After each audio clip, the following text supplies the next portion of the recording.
10 years.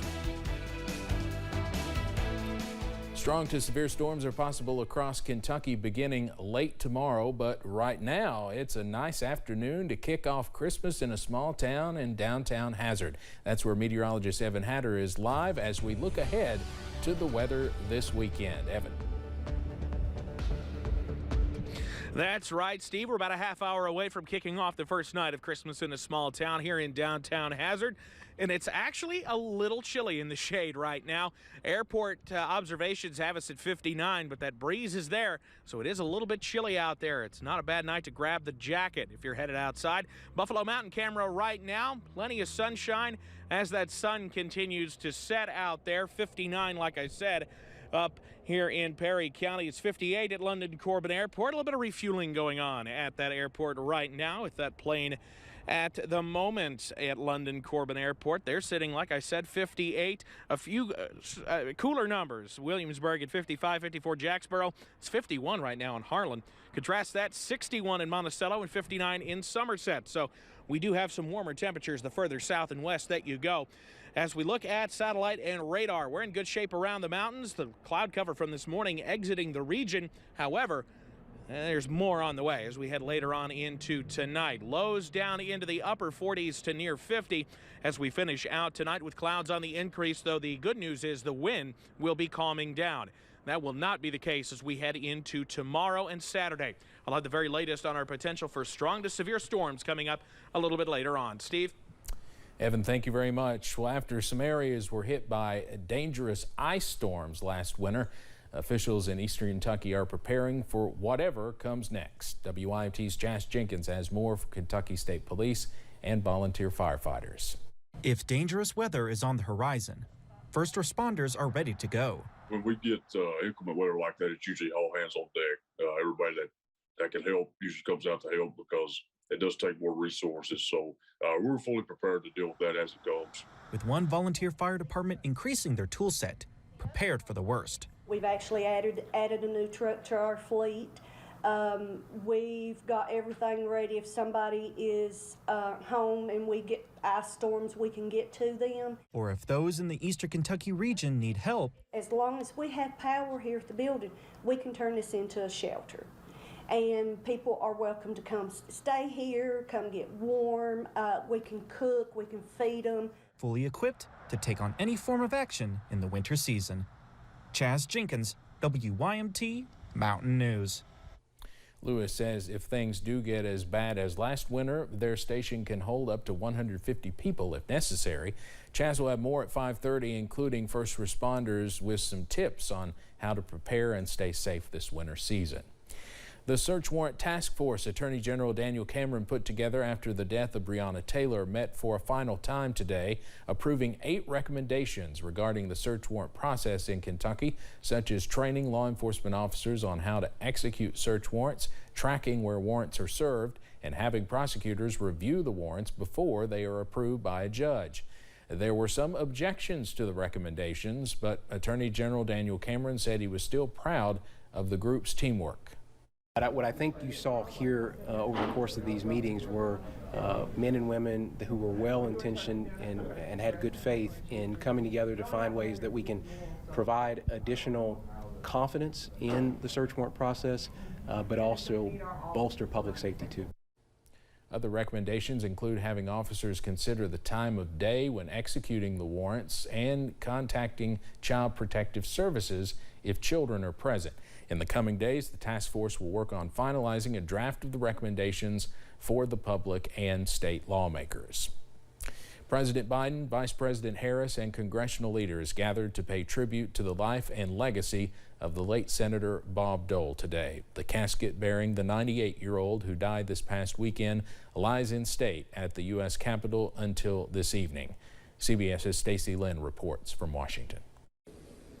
Bob Dole loved this Capitol. President Biden joined congressional leaders in the Capitol Rotunda to pay tribute to Senator Bob Dole. It's hard to think of anyone who was more worthy to have a flag draped over his coffin because of his great patriotism to our country. Over the course of 3 decades, Dole served in both the House and Senate, earning a reputation as a deal-maker who prioritized principles over party. Bob never hesitated to work with Democrats to get things done. He overcame disabling war wounds he suffered while serving in World War II. His debilitating experience inspired him to push for the Americans with Disabilities Act and to champion other humanitarian issues. The real engine behind Bob's 98 remarkable years was his love for Elizabeth and for Robin, for public service, for Kansas, and for America. President Biden, who served alongside Dole in the Senate, read from his final message to the country before challenging lawmakers to come together. I've always served my country best when I did it so first and foremost as an American. The truth of the matter is, as divided as we are, the only way forward for democracy is unity.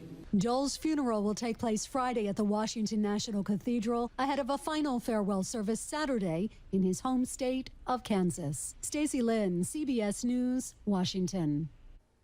Certainly an emotional scene there. Dole sought the presidency 3 times but failed. President Biden has ordered flags at government facilities to be flown at half-staff in the late senator's honor. Lawmakers on Capitol Hill are racing against the clock to avert a catastrophic debt default. Senators voted to advance a bill to fast-track the process that would let Democratic senators raise the debt limit ceiling without votes from Republicans. 14 Senate Republicans broke from party lines to get the bill past filibuster, including Senate Minority Leader Mitch McConnell. This comes before the December 15th deadline to avoid the default, which both Republicans and Democrats say would trigger financial disaster. Right now, millions of people across the country are enrolling in health care programs for next year. The Centers for Medicare and Medicaid Services reported that a record number of people are taking advantage of subsidized plans through the Affordable Care Act. Plan selections in the 33 states using the exchange site healthcare.gov are up 5% from a comparable period last year, and signups have increased 9% in the 12 states that have not expanded Medicaid to low-income adults. The FDA recently approved what could be a revolutionary new medicine for people with age-related blurry vision.